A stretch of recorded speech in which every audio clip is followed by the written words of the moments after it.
Most small business owners like the idea of continuous improvement. You've heard about and lean, PDCA, process mapping, digital dashboards. But here's the real blocker nobody talks about. Your business can only improve at the speed of your team's skills. If your people don't know how to spot waste, solve problems systematically, use simple data, and talk about issues without blame, then no playbook or software will save you. In this video, I'm going to show you the core skills your team actually needs for continuous improvement, a simple skills matrix you can use to see where you're strong and where the gaps are, and how to build those skills on the job without sending everyone away to some week-long training camp. By the end, you'll know exactly how to turn your team from doers into improvers. The goal, from just do the work to improve the work. In most small businesses, people are hired to do sales calls, do installs, do support tickets, do the bookkeeping. In a continuous improvement culture, their job is two-part. 1, do the work. 2, improve the work. That shift doesn't happen by accident. It happens when you intentionally build a few practical capabilities into the team. So let's define what those capabilities are. Then I'll show you a simple way to map them and build them. The core CI skill areas. Think of continuous improvement skills in 5 buckets. 1, basic CI and lean thinking. Your team doesn't need to become black belts. They do need a shared language for improvement. Key basics: understanding waste versus value, knowing what a process is and why we map it, understanding that small experiments, PDCA, are normal, not scary. If people don't understand why you're asking for process maps or experiments, everything will feel like extra work. You can cover this in short sessions. 20-30 minutes on what is CI in our business. A simple before-after example from your own processes. Problem-solving skills. This is the engine of CI. Your team should be comfortable with clearly stating a problem, what is happening, where, when, how big, using 5 whys to get past symptoms, sketching a simple cause and effect list, designing a small test, not a huge project. You want them to move from the system sucks to here's the specific problem, here's why we think it's happening, and here's a small change we can test this week. Even a simple 1-page A3 style structure can be powerful. Problem causes, ideas, test result, data and visual management, comfort.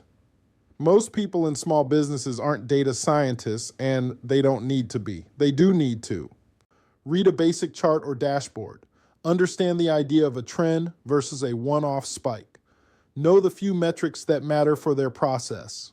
If your team freaks out every time a number moves by a tiny amount, you'll spend all your time chasing noise. You want them to ask, is this a real change? What might have caused this? What experiment could we run to move it in the right direction?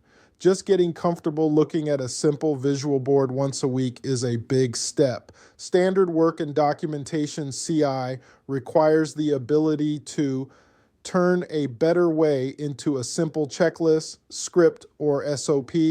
Keep those documents concise and usable, and update them when things change. This is not about writing novels. It's about capturing the 5 to 10 key steps that must happen, or the 3 to 5 key questions that must be asked.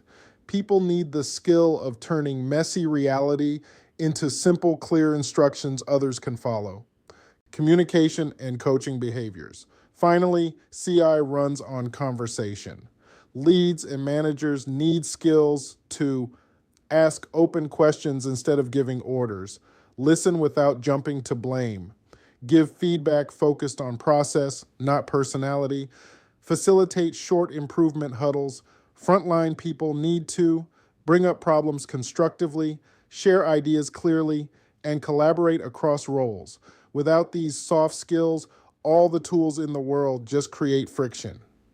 Using a simple skills matrix. Now, how do you see where you stand? This is where a skills matrix comes in. Don't overcomplicate it. Step 1, list your people and key CI skills. Create a simple table. Rows, your team members or roles.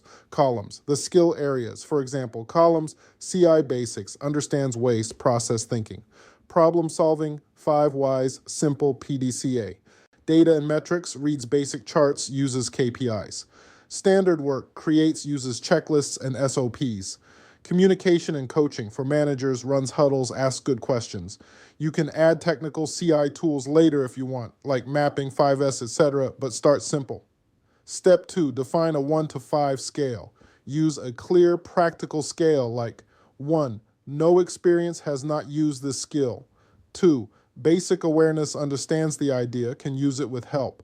3, working level, can use it independently on familiar problems.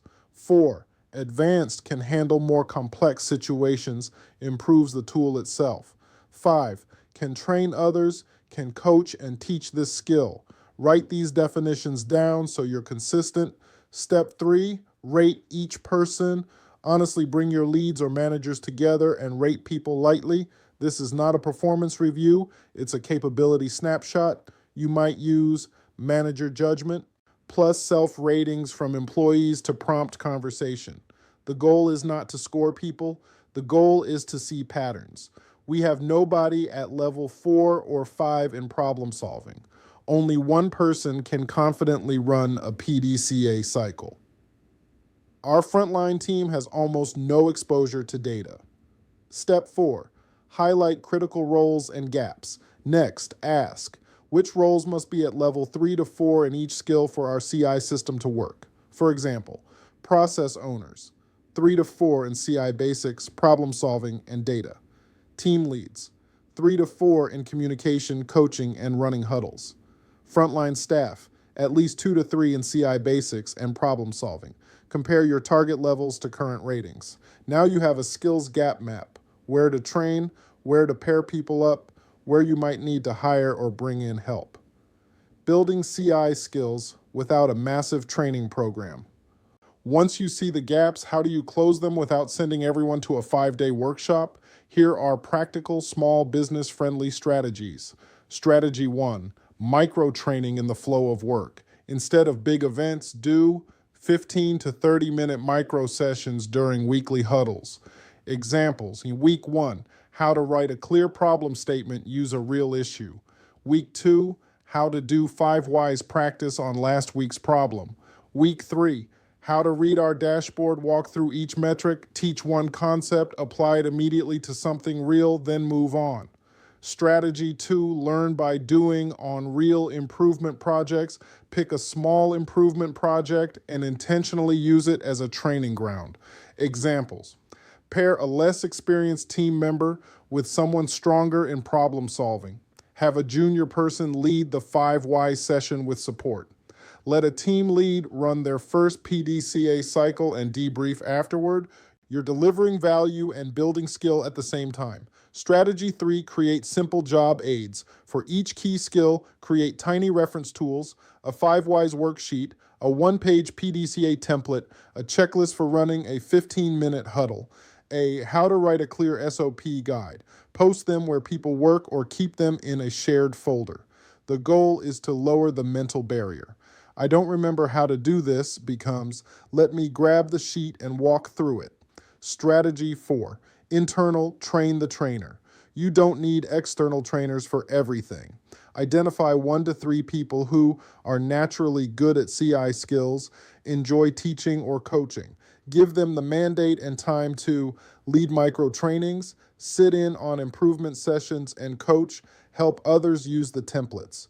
Over time, they become your internal CI coaches. Strategy 5, tie skill building to roles and progression. Make CI skills part of how people grow in your company. For example, to move from frontline to lead, they need to demonstrate level 3 to 4 in problem solving, running huddles, using data. Now, training isn't just extra work, it's a path to more responsibility and pay. Simple action steps. Let's bring this down to what you can do this week. 1, list the 5 CI skill areas: CI basics, problem solving, data comfort, standard work, communication, coaching. 2, build a simple skills matrix, rows for people or roles, columns for these skills, scale 1 to 5. 3, with your leads, do a quick, honest rating session. You're not judging people, you're mapping capability. 4, Identify one glaring gap that's blocking your CI system. Maybe nobody knows how to run PDCA or no one is comfortable reading our dashboard. 5. Design the next 4 to 6 weeks of micro training and on-the-job practice around closing that one gap. If you want, you can take this video, pause at each step, and literally fill out your first CI skills matrix with your team. Continuous improvement is not just about better processes, it's about building better problem solvers. If this was helpful, hit like, subscribe, and comment CI skills along with what kind of business you run. I'll keep sharing tools, templates, and examples to help you grow a team that doesn't just do the work, but improves the work every week.